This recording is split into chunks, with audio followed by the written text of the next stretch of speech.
ہم ناموں کی تبدیلی کو اصل نہیں سمجھتے. اولیاء کاملین یہاں پر آئے ہیں تو انہوں نے گاؤں گاؤں کے شہر شہر کے نام نہیں بدلے, بلکہ زنگ آلود دلوں کو انہوں نے بدلا ہے. جس میں زنگ لگا ہوا تھا انہیں بدلا. اب بات آ ہی گئی ہے تو میں آپ کو بتا دوں, اولیاء کاملین کی زبان میں اتنی تاثیر ہے کہ آپ جب وہاں تشریف لائے, جو بسکھاری ہے اور کچوچھا ہے, آج بھی یہ مشہور ہیں, 2 قصبے ہیں, جانا کبھی زیارت کا اتفاق ہو تو دونوں قصبوں میں, وہاں مخدوم ثانی رحمۃ اللہ تعالی علیہ بسکھاری میں آرام فرما ہے اور یہاں مخدوم اشرف سمنانی آرام فرما ہے.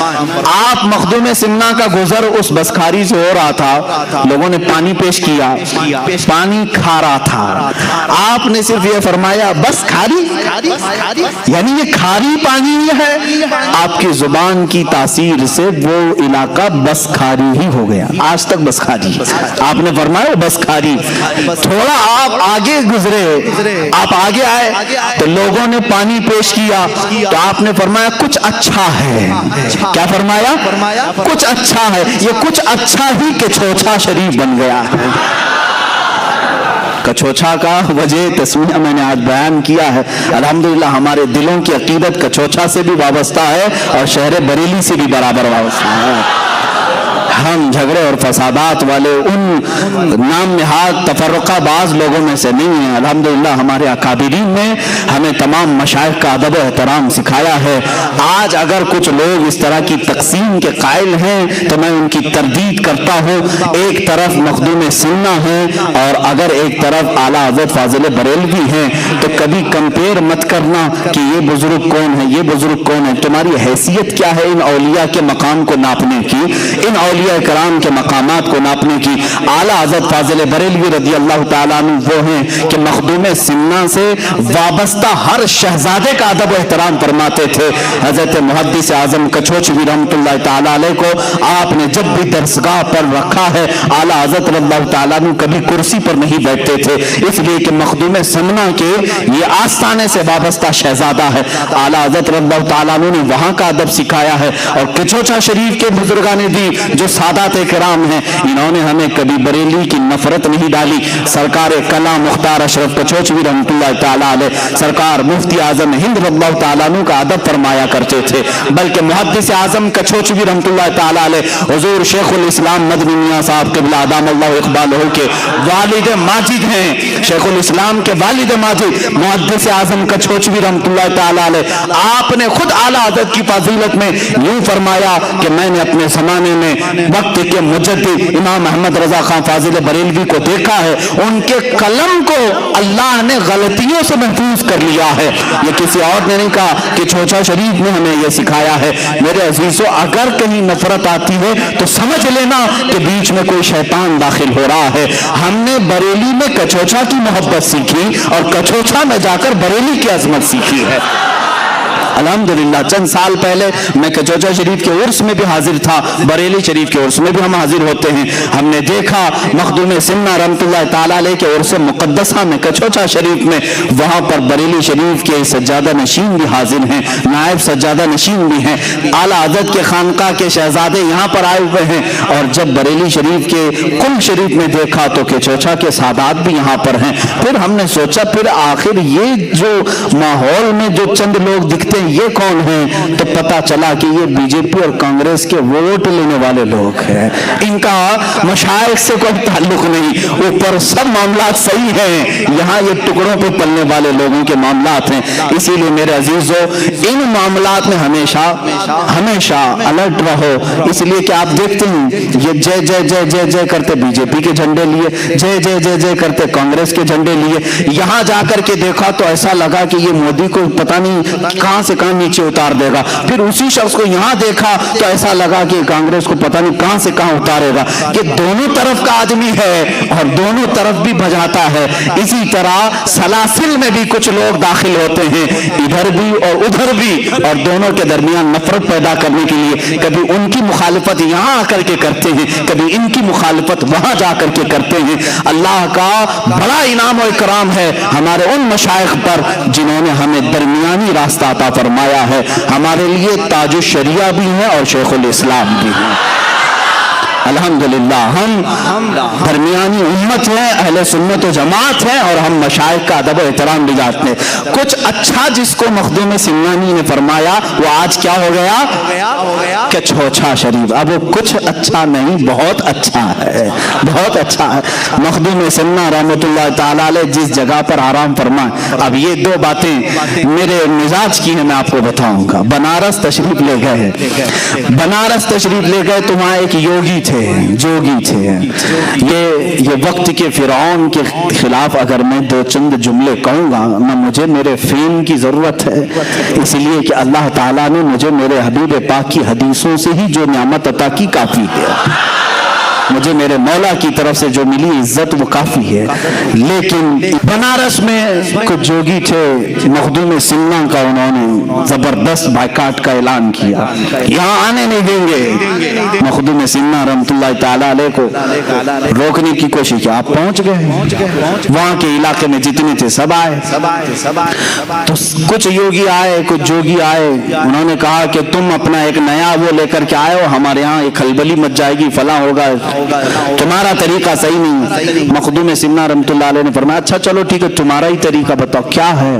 کام تپسیا کرتے ہیں، ہم عبادات کرتے ہیں، ہم آتما کی شکتی حاصل کرتے ہیں، ہم جو ہے بھگوان سے قریب ہونے کے بہت سارے طریقے جانتے ہیں۔ کہا چلو مجھے بھی لے چلو تمہارے ہاں، مجھے بھی لے چلو، جہاں تم جن کی عبادات کرتے ہو میں بھی دیکھوں گا۔ وہ آئے، مخدوم سمنا کے مریدین گھبرائے کہ مخدوم اشرف سمنانی رحمۃ اللہ تعالی علیہ بت قدے میں جا رہے ہیں، جہاں پر بڑے بڑے بتوں کو رکھ کر ان جوگیوں نے اپنی عبادتوں کے، اپنے تپسیا کے کئی سال گزار دیے تھے۔ مخدوم سمنا رحمۃ اللہ تعالی علیہ نے پوچھا کتنے سالوں سے کر رہے ہو؟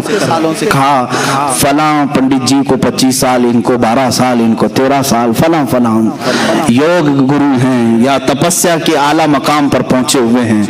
خیر ٹھیک ہے، یہ تمہارا طریقہ ہے، بہت شکتی حاصل کی۔ مخدوم سمنا رحمۃ اللہ تعالی علیہ نے فرمایا میرا طریقہ یہ ہے کہ میں تمہیں دکھاتا ہوں جس کی تم عبادت کر رہے ہو، یہ جن پتھروں کی تم عبادت کر رہے ہو، تم اس کی ہر بات مانتے ہو؟ انہوں نے کہا ہاں بھگوان کا اوتار ہے، یہ بھگوان کا اوتار ہے، ہم ان کی نہ مانیں تو پھر کیا تمہاری مانیں؟ تو مخدوم سمنا نے فرمایا ان کی طرف اشارہ کر کے جن کے ہاں یہ سجدے کرتے تھے، اے بتو تو پھر بولو انہیں۔ ان بتوں میں سے آواز آئی لا الہ الا اللہ محمد رسول اللہ۔ پتھر سے جب آواز سنی، یہ مخدوم سمنا کی کرامت مشہور ہے، ان کے حواس باختہ ہو گئے۔ سالوں سے ہم یہاں پر جوگ کر رہے تھے، کبھی پتھر کو چلتے پھرتے بولتے سنتے نہیں دیکھا۔ مخدوم سمنا رحمۃ اللہ تعالی علیہ نے فرمایا جس کی تم عبادت کر رہے ہو یہ در حقیقت خدا نہیں، یہ اعلان کر کے بتائے گا کہ اصل خدا کون ہے، جس کو اللہ نے پیدا کیا، جس خالق نے اسے بھی پیدا کیا۔ جیسی پتھر سے آواز آئی ان یوگیوں نے بھی اسلام قبول کیا۔ مخدوم سمنا رحمۃ اللہ تعالی علیہ کے اس کرامت کے وہ قائل ہوئے، اللہ کریم نے آپ کے ذریعے سے اس زمانے کے 5000 لوگوں کو دائرہ اسلام میں داخل کیا۔ تقریباً آپ کی زندگی پاک میں، مخدوم سمنا رحمۃ اللہ تعالی علیہ کی زندگی پاک میں جو روایات ہیں 1,10,000 کے قریب لوگ مشرب اسلام ہوئے ہیں۔ آخری وقت آیا تھا، آخری وقت جب مخدوم سمنا رحمۃ اللہ تعالی علیہ کا آپ کا چھوچا شریف پہنچے، اور جہاں یہ آپ کی خانقاہ ہے آج، جہاں مزار مبارک ہے، میر شریف پانی کا ایک چھوٹا سا تالاب ہے، اولیاء کاملین کی ایک جماعت کو لے جا کر آپ مخدوم سمنا رحمۃ اللہ تعالی علیہ اس تالاب کو کشائی یعنی کھدائی ہو رہی تھی، اور روایات میں یہ ملتا ہے کہ ہر کدال پر یہ اولیاء اکرام لا الہ الا اللہ کہتے اور کدال مارتے، اور اس کے بعد وہ پانی نکلا جس کو آج میر شریف کہتے ہیں۔ ہزاروں لاکھوں لوگ اس پانی سے آج بھی شفا حاصل کرتے ہیں۔ دوسری مشہور روایت یہ بھی ہے کہ اس میر شریف میں زمزم شریف لا کر کے بھرا گیا تھا، اور اس کا پانی آج تک دیکھنے میں میلا کچیلا گدیلا دکھتا ہے، لیکن آج تک یہ مشہور ہے۔ 808 ہجری سے 1442 ہجری آج ہونے کو آ رہی ہے۔ اتنے عرصے میں ہزاروں لاکھوں لوگ جن کو آسیب اور جنات پریشان کرتے ہیں وہ کچوچا شریف میں حاضر ہوتے ہیں، میر شریف کا پانی لیتے ہیں اور صحیح سلامت اپنے گھروں پر واپس لوٹتے ہیں۔ جن کو جنات پریشان کرتے ہیں وہ مخدوم سنہ رحمۃ اللہ تعالی علیہ کی بارگاہ میں مقدمہ کرتے ہیں۔ یہاں ظاہر سی بات ہے، میرے گھر پر کسی نے قبضہ کیا، میری پراپرٹی کسی نے ہڑپ لیا تو کورٹ کچہری میں ہم کیس کریں گے، لیکن جنات اگر کچھ کریں تو کہاں جائیں؟ یہ کورٹ والے بھی بھاگ جائیں گے۔ جنات کون چھڑائے گا؟ یہ الگ دنیا ہے ان کی، یہ الگ طاقت ہے۔ اسی لیے جنات کا بھی جہاں فیصلہ ہوتا ہے وہ کچوچا مقدسہ مخدوم سنہ کی بارگاہ ہے۔ بزرگوں نے باضابطہ یہ لکھا ہے۔ وہاں جب آپ پہنچے تو وہاں پر بھی ایک حال یہی تھا۔ لوگوں نے کہا کہ حضور یہاں پر بھی ایک یوگی ہیں، وہ بھی یوگ کر رہے ہیں اور 500 لوگوں کے ساتھ بیٹھے ہوئے ہیں، وہ اٹھنے کو تیار نہیں۔ مخدوم سنہ نے فرمایا ان سے کہو اب یہ ہمارا علاقہ ہے، ان سے کہو اب یہ میرے آرام کی جگہ ہے۔ اس کے بعد جب لوگوں نے کہا تو وہ آسانی سے اٹھنے کو انہوں نے منع کیا، کہا کہ نہیں، چلو اپنی اپنی طاقت آزما لیتے ہیں، جس کی طاقت غالب آئے گی وہ بیٹھے گا یہاں پر۔ مخدوم سنہ رحمۃ اللہ تعالیٰ علیہ نے فرمایا نہ، میں اس کے مقابل میں نہیں جاؤں گا۔ تو لوگوں نے کہا کہ حضور وہ آپ کو چیلنج کر رہا ہے۔ کہا میرے دربار میں میرا ایک شاگرد ہے، حضرت بہاؤالدین دولت آبادی رحمۃ اللہ تعالیٰ، غالباً انہی کا نام آپ نے فرمایا، کہا کہ جاؤ اس سے بات کرو۔ تو انہوں نے کہا کہ وہ بہت بڑا پنڈت ہے، جادوگر ہے، جادو دکھاتا ہے۔ کہا تم جاؤ میرے نام سے جاؤ۔ حضرت مخدوم اشرف سنانی رحمۃ اللہ علیہ کا نام لے کر کے اترے۔ اس یوگی نے چونٹیوں کی فوج بنا کر کے بھیجی، چونٹیاں، جہاں دیکھو چونٹیاں۔ یہ پہلی مرتبہ مرید اترے ہیں میدان میں مخدوم سنہ کے۔ آپ نے کہا اے اشرف زمانہ زمانے مدد نما، یہ مشہور ہے، زمانے کے اشرف میری مدد۔ اتنا کہہ کر کے آپ نے پھونک مارا تو زمین پر کوئی چونٹی بھی نہیں، کیڑا بھی نہیں، کچھ بھی نہیں۔ پھر یوگی جی نے اپنے جادو سے شیر بنا کر کے دکھائے، جہاں دیکھو شیر گراتے ہوئے ہیں۔ اب چونکہ سلطان مخدوم اشرف سنانی رحمۃ اللہ علیہ کی اس مرید صادق کا قلب بہت مضبوط ہو چکا تھا، آپ نے صرف اپنے پیر مغاں سیدی اشرف جہانگیر رحمۃ اللہ علیہ کا نام لیا اور پھر اس سے کہا یوگی جی ڈپلیکیٹ شیروں سے اصلی شیر کا مقابلہ کیسے؟ یہ بناوٹی شیر ہے، جادو نظر بندی کو کہتے ہیں، حقیقت میں ہوتا نہیں، یہ 3D امیج ہے جو آج بھی ہو رہی ہے۔ جادوگری سے تم دکھا رہے ہو اور ایک طرف مقابلہ اصلی شیر سے کر رہے ہو۔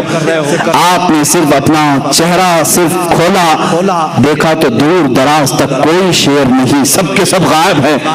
یوگی جی نے مان لیا کہ اب میرا جادو ناکام ہے، اتنے سالوں کی جو تپسیا ہے وہ ان فقیروں کے سامنے نہیں چلے گی۔ سیدھے آئے، کہا کہ تو کس کا آدمی ہے؟ کہا چل میں تو ایک شاگرد ہوں، اصل کے پاس لے جاتا ہوں۔ وہ یوگی جی آئے، مخدوم اشرف سنانی رحمۃ اللہ تعالیٰ علیہ کے دربار میں جیسے ہی دیکھا، انہوں نے کہا آپ جس طاقت کو حاصل کیے ہیں کیا وہ طاقت مجھے مل سکتی ہے؟ میں برسوں سے تپسیا کر رہا ہوں۔ مخدوم سنہ نے اس کا ہاتھ پکڑا اور کہا پڑھو لا الہ الا اللہ محمد رسول اللہ صلی اللہ علیہ وسلم۔ اس نے پڑھا اور دوسری ہی لمحے مخدوم سنہ رحمۃ اللہ تعالیٰ علیہ نے ولایت کا تاج اسے عطا فرمایا، اپنے مریدین میں داخل کیا، اور جو وہ طلب لے کر کے آیا کہ برسوں سے تپسیا کر کے جو طاقت نہیں ملی، مخدوم سنہ کے ہاتھ میں بیعت سے وہ طاقت مل گئی۔ یہ مخدوم سنہ ہیں۔ اے میرے عزیزو، سلطان جہانگیر مخدوم اشرف سنانی رحمۃ اللہ تعالیٰ علیہ کے تذکرے میں جتنے بھی کروں وہ کم ہیں، ان سے ایک خلق کثیر کو نفع ہوا ہے۔ ان کی زندگی کتنی چیزوں کا سنگم ہے۔ سمنان سے نکلے تھے، بچپن سے میں نے آپ کے واقعات سنائے، جب آپ کی عمر مبارک 97 سال کی ہوئی، یعنی 97 سال کی، تب کہ چھوچا شریف میں آپ نے ذکر و اذکار کرنا شروع کیا۔ اپنے سامنے ہی آپ نے اپنی قبر بنوائی، قبر میں اتر کر کے آپ نے ایک کتاب پوری لکھی جس کو رسالہ قبریہ کہتے ہیں۔ وہ اپنے مریدین کو تلقین کی، میرا عقیدہ کیا ہے، میرا مسلک کیا ہے، میرا مذہب کیا ہے، اور سب سے کہا میرے بعد اسی پر تم سب کو گامزن رہنا ہے، اسی پر پابند رہنا ہے۔ آپ کے تقریباً 40 خلفاء ہوئے اور ہزاروں کی تعداد میں شاگرد ہوئے۔ آپ کے سب سے بڑے خلیفہ، سب سے اول خلیفہ اور جانشین سیدنا عبد الرزاق نور العین رحمۃ اللہ تعالی علیہ ہیں، جو آپ کے مزار مبارک کے بغل میں ہی آج کے چوچا شریف میں آرام فرما ہے۔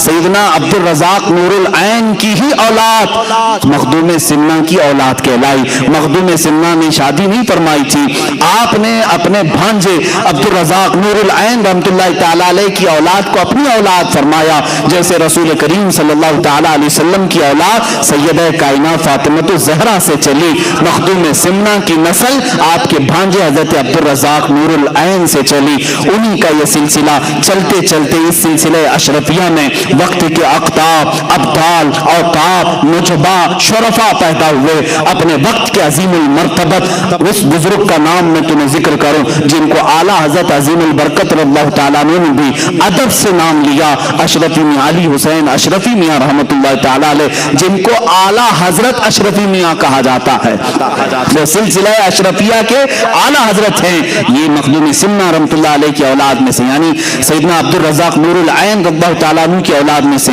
انہی کی اولاد میں سے سلسلہ چلا۔ مختار اشرف سرکار کلاں رحمۃ اللہ تعالیٰ علیہ، حضرت سیدنا محدث اعظم ہند کچوچوی رحمۃ اللہ تعالیٰ علیہ، اس سلسلہ اشرفیہ میں آج بھی کثیر علماء موجود ہیں۔ سادات جس طرح مارارہ متحرہ میں علم اور شریعت اور طریقت کا سنگم آپ کو وہاں نظر آتا ہے، اسی طرح کچوچا شریف کی ایک خصوصیت ہے کہ اس خانقاہ میں آپ دیکھیں گے علم شریعت بھی ہے اور علم طریقت بھی ہے۔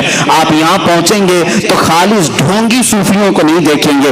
الحمدللہ آپ سلسلہ اشرفیہ کی گدی سنبھالنے والے آج بھی موجود اس عظیم المرتبت شیخ الاسلام کے پاس جائیں جنہوں نے تفسیر اشرفی کے جوہر نچھاور کیے ہیں، قرآن عظیم کی مضبوط اور بہترین محکم تفسیر بیان کی ہے اور جامع معقولات و منقولات ہیں۔ میرے والد گرامی حضرت مولانا محمد ابن حسن اللہ ان کی قبر پاک پر رحم فرمائے، میرے والد گرامی سیدنا شیخ الاسلام مدنی میاں صاحب قبلہ ادام اللہ اقبالہ کے زمانے طالب علمی کے عینی شاہد ہیں، اس زمانے سے جانتے ہیں جب جامعہ اشرفیہ مبارک پور میں وہ تعلیم حاصل کر رہے تھے، اس وقت بھی اپنی جماعت کے ممتاز علماء میں تھے، سب سے اول پوزیشن کے تھے۔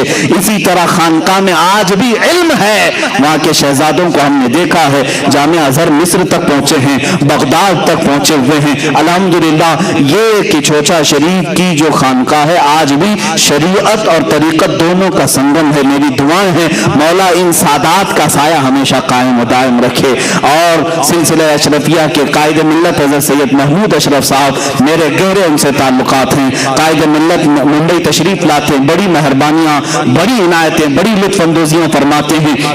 عزیزان گرامی، میں نے یہ تاریخ مخدوم سمنا کی اس لیے ذکر کی کہ ہندوستان میں آپ کو یہ معلوم ہونا چاہیے کہ جس طرح صوفیہ کاملین نے سلطان غریب نواز رحمۃ اللہ تعالیٰ علیہ نے تبلیغ دین فرمائی، خواجہ قطب الدین بختیار کاکی نے فرمائی، بابا فرید الدین گنجے شکر نے فرمائی، حضرت مخدوم صابر کلیری رحمۃ اللہ علیہ نے فرمائی، اعلیٰ حضرت نے فرمائی، اور دیگر اولیاء کاملین نے۔ اسی طرح مخدوم کچوچا کا ایک بہت بڑا حصہ ہے تبلیغ اسلام کا، تقریباً 75 سال مخدوم سمنا نے ہندوستان کو عطا کیے ہیں، 75 سال۔ واپس کبھی سلطانیت کے مرتبے کو اور اس کرسی کو نہیں حاصل کرنے کی خواہش کی جو سمنان میں آپ ترک کر کے آئے تھے۔ 100 سال کی عمر پاک آئی جب آپ اپنی خانقاہ میں اپنے خالق حقیقی سے جا ملے۔ اللہ رب العزت کی بارگاہ میں ہمیشہ کے لیے وہ تشریف لے گئے، لیکن آج بھی ان کا مرقد اطہر لاکھوں زائرین کے لیے مرجع خلائق ہے، وہاں سے لوگوں کی تمنائیں پوری ہوتی ہیں، اللہ تعالیٰ ان کے وسیلے سے دعائیں قبول کرتا ہے۔ آؤ میرے عزیزوں، میں وہی بات پھر سے کہتا ہوں جو انہی کے خاندان سے وابستہ، انہی کے شہزادوں میں سے ایک شہزادے سید محدث اعظم محمد میاں کچوچوی رحمۃ اللہ تعالیٰ علیہ نے یوں ان کے دربار میں عرض کیا تھا، جس کو آج اشرفی ترانہ بھی کہا جاتا ہے۔